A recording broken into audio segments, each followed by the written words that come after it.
警花扮乘客，一程抽8張啊！佢個差人嘅職係正當，佢嘅手法係卑鄙，我係要反彈我哋準備去申請去遊行。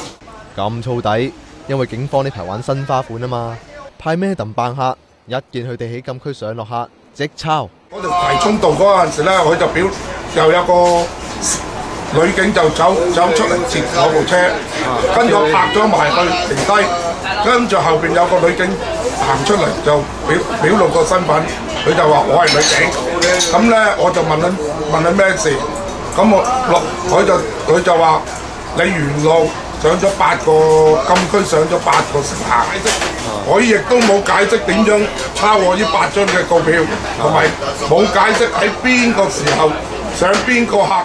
張張450，差唔多成4000銀啊！有人試過一鑊收成10幾張添。都係為人民服務，你側邊嗰度全部泊晒啲私家車乘嘅啲人上嚟遞手，咁我哋係咪要為人民服務連裝去走啊？而係你冇一個肯定嘅地方俾我哋有即係嗰啲乘客可以搭到車。我犯法咧喺禁區上落咧，你一張張去即場去抄我咧，我哋冇問題。但係你即咁抄係咪想我哋死先？如果想我即係想我哋死，我哋死俾佢睇。法律上可唔可以咁樣做？我哋唔識法律，真係要請教啲法律專家先得。但係咁樣做，你攤咗出嚟俾人講咧，情理上一定係唔啱噶啦。